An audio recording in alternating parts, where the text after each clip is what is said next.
See, am I on? Okay, I think I'm on. Hey, it's Coach M Gang. One quick update for people doing 3 days at the fair. Julie, you need to start this right away. Everyone else, go ahead and work this in when you can. I am not sure. Right at the moment, this is not replacing anything in the Squish repertoire. We're just adding 1 minute on each side of this to the end. What you're about to see. Okay, so we're going to, when I say lay down, you're not laying down perfectly straight. You're going to hoist yourself up on your armpit. So none of this saggingness.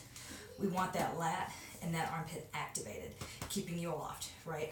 And in order to do that, you've got to lock the back and load the front. Straighten the legs.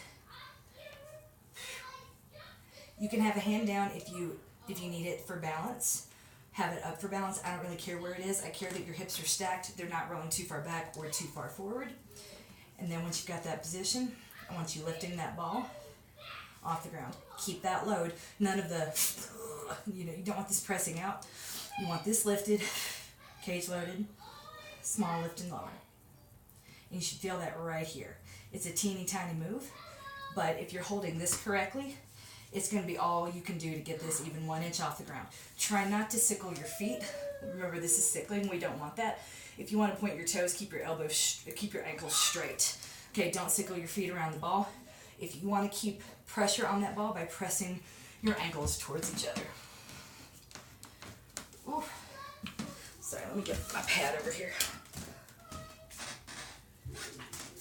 That is what I get for trying to move quickly, huh? Move quickly, sacrifice accuracy, and all the other stuff that matters. So, here you go. Hoist yourself off the ground.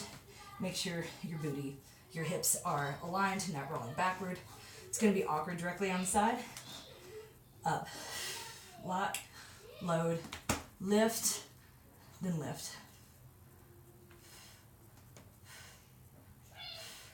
Let's start with 30 seconds on each side there. Okay, if that is too easy, the next step up is this. Lock, load, squeeze those ankles together, no sickling of the feet, and lift. That is completely fired by your obliques. No pushing with this arm, no dumping. Keep that aloft, lift, and turn.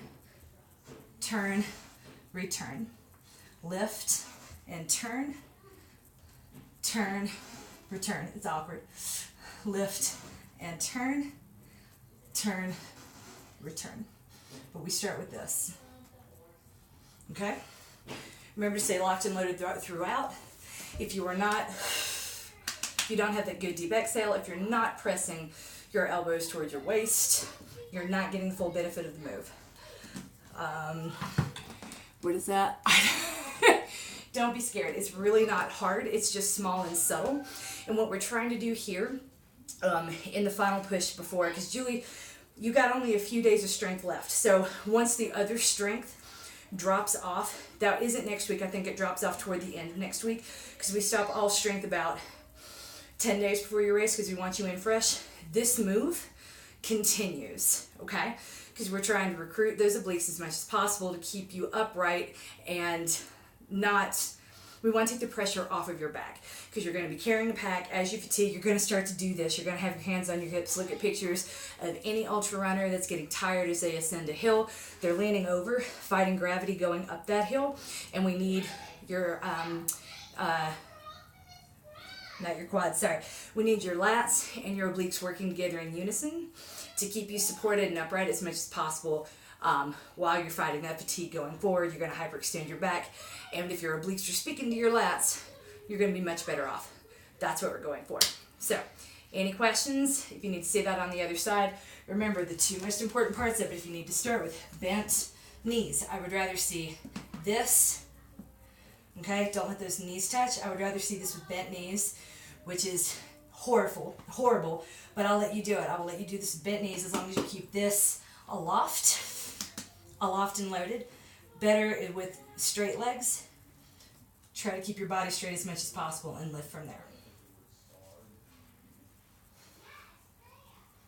Okay? So we lift, then lift, turn, turn, lower. Start with lifting. If you can lift perfectly straight, staying locked and loaded the whole time, then go to lift and lower. Getting to the next level faster is not better if we're not being really honest with ourselves about getting what we need in that first instance. This part right here and the top part of your booty ought to be screaming the first 2 or 3 days of this. After that, it becomes the low-lying, like, it lets you know that they're there. Okay? But yay! It's all part of being coached and loved and winning at ultra runs. Okay. Any questions, let me know. Otherwise, I'll see y'all later. Mwah!